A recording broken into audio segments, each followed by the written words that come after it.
All right, everybody, here we are, day 73. It is Thursday, April 12th. Thursday, April 12th. We're hiking northbound. I think it's 16.6 today we're doing. Short day, 16.6. Going to the Pine Nut or Pine Hill, Pine something shelter tonight. So I'll check that name and clear that name up later. But doing that, I'm going to be stopping here in the next half mile or so. There's a Gap that has a parking lot. I think they have restrooms and maybe some water. I need to fill up on water because that's one thing. Ed Garvey, the water source, is down a freaking hill that goes straight to hell down, about 4/10 of a mile, which going down ain't a problem. It's coming back up. Fortunately, I had enough water to get me through last night and into this morning, so I didn't need to do that. But people I stayed with were complaining about having to go all the way down there. So that's going out Harper's Ferry. I'd load up on water so you don't have to go down there. But so I'm gonna get more water at this place, eat my lunch there. I didn't head out till after 10 this morning because A, I got a short day, 16.6, and B, kept getting these little sprinkle showers starting about 8 o'clock this morning for a couple hours. They rain for a little bit, stop, rain for a little bit. So they're gone. It's supposed to be nice today. The sun's coming out. It's supposed to get up to the low 70s. So I got shorts and a t-shirt on. So that's my plan. One thing I do want to talk about real quick. Somebody asked me in a comment, and I said I would kind of go over it, about, if I got 15-minute videos during the day, what do I do the rest of the day when I'm hiking? Sometimes I listen to my iPod. Other times I'm just thinking about anything and everything. Life, my family, scouts, future plans, things like that. You just kind of spend a lot of time with yourself, just introspection, I guess, if that's a word, and all that good stuff. Okay, this is where this water is, this gap. So let's go down here. You see it's a Gathland Gap or something. And it's supposed to have, there's a little porta-john. It's supposed to have some water too. So we're going to stop here, take off our rain jacket, eat a little lunch, and then get some water, and then we'll be back on our way. All right, so this is pretty cool. Gath's empty tomb. During the 19th century, few people bought burial lots in public cemeteries as we do today. Instead, a small parcel of their own land was usually set aside as a private cemetery. If enough money was available, a mausoleum or tomb was often built for certain family members. Gath, concerned with his own burial, built this lonely tomb about 20 years before his death, which came on April 15, 1914, in New York City. By this time, his great wealth had dwindled, and the near penniless Gath was buried in Philadelphia, in a Philadelphia cemetery instead of his own tomb as he had desired. Gath's empty tomb mutely symbolizes the uncertainties of life, fame, and fortune, and the certainty of death. And there it is out there. It says, "Good night, Gath." There's his tomb. This is where he was supposed to be buried.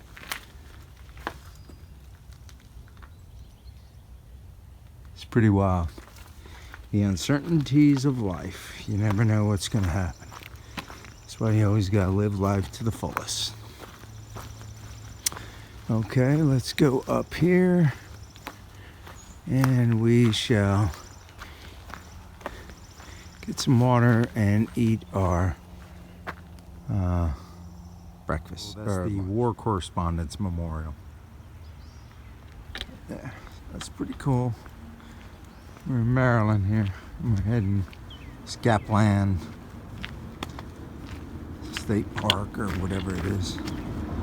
Head this way. I get it. Out of Christina and Meredith, who do you think between me and here? Now I got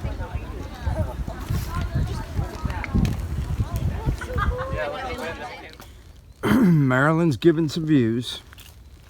Beautiful day. It's in probably low 70s. Just been hiking. Maryland's got its fair share of rocks. Been hitting those from time to time, but the terrain, other than the rocks, is pretty decent. So, power lines. Sweet. Alright, here we are, the battle for Fox's Gap. Antietam campaign, 1862. Tells you about the battles. You can see where you are.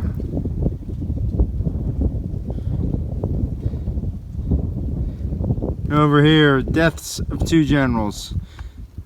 Confederate General Samuel Garland and Union General Jesse Reno.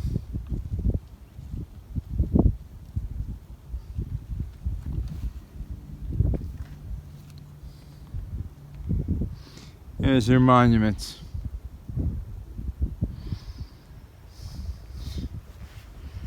Pretty cool.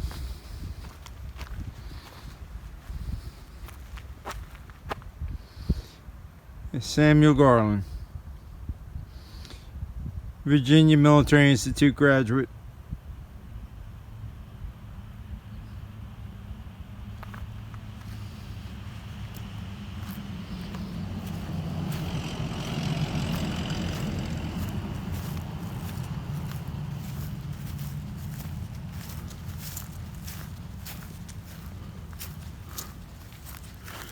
And this is the Union General Jesse Reno. His monument.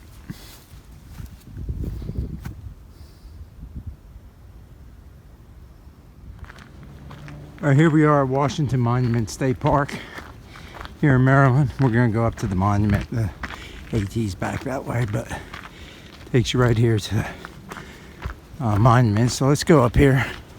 Let's take a look. Obviously, it's a monument to George Washington. This is the George Washington, father of the country, first president of the United States, commander-in-chief during the Revolutionary War. So he's done a few things. And for that, he gets this monument here. So, well deserved.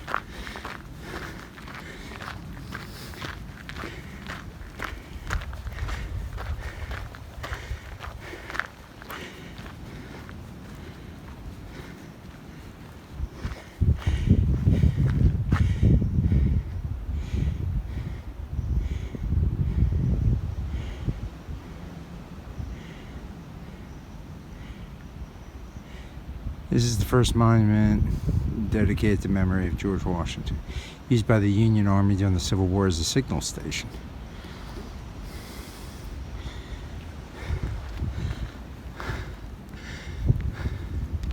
So let's go up it. Trail? I am. Going north, I guess. Northbound, yep, started January 30th. When do you expect to be finished? Hopefully mid-June. All right, here we are. We're 0.2 from the shelter. It's 5:15. So we'll definitely be there in the next 5 minutes. So I went up on top of that monument, and there was a gentleman up there, so I talked to him for probably 20 minutes. Probably would have been here about 5 if I didn't, but he was a nice guy. We talked. And as we were talking, cool thing happened. Up in the sky, circling above the Washington Monument, first monument dedicated to George Washington, was a bald eagle. Really, really cool. I did not take a picture or video it, mainly because I was too busy with just watching it. You know, when you see a bald eagle, unlike most animals, bears, deer, you know, you pull your camera out, that's the first thing you think of. Bald eagle. They're just so majestic, you just kind of watch them. That's what I did. Sometimes the live thing is better than a video or a picture. So I just watched it. Made me think back to a comment by one of my subscribers after the passing of Cotter, my scout. And he said, you know, don't be surprised if you run into a bald eagle on the trail. It would just be Cotter kind of checking you out and taking, you know, kind of keeping an eye on you. Which, kind of appropriate because tonight is the first troop meeting back from the Grand Canyon trip. So the troop will be meeting tonight, and just kind of appropriate on the first night back to regular troop meetings after the trip that essentially originally was an idea thought of by Cotter that that bald eagle would appear circling above me. So pretty cool. That'll pretty much wrap it up for day 73. Pine Knob Shelter is the shelter I'm going to. If I can, I'll get some video of it. If not, I'll tell you about it in the morning. Alright, here I am, Pine Knob Shelter. As you can see, I'm the only person here. It's pretty cool. Up over that way, behind that tree, is a privy. And the spring is around here, probably up that road. Up that, where that blue blaze is up ahead. It's supposed to be a spring. So that's, oh, I'm sorry, there it is. It says right on that tree, so the spring's right down over there. But cool shelter, table here. It's kind of good in the wind. You can kind of get behind some of these walls. That's pretty cool. All right, sounds good. All right, everybody in the bed for the night. I did get a chance to talk to my wife while she was at the Boy Scout meeting. Got to give a shout out to some of the parents that were there. And also, they were doing a border review for one of our younger scouts, one of the 11-year-olds that did the Grand Canyon hike, a kid named James. Apparently, he picked up the nickname Crush on the hike because he crushed the Grand Canyon hike. So he did the 3-day, 2-night hike into the canyon and earned his second class rank tonight. So I was able to congratulate him after his border review via telephone. So there's a picture my wife took or somebody took of him talking to me on the phone. So I'll add that at the end of the video. But congratulations, James, on making second class. And hopefully be first class before I get back. Take it easy.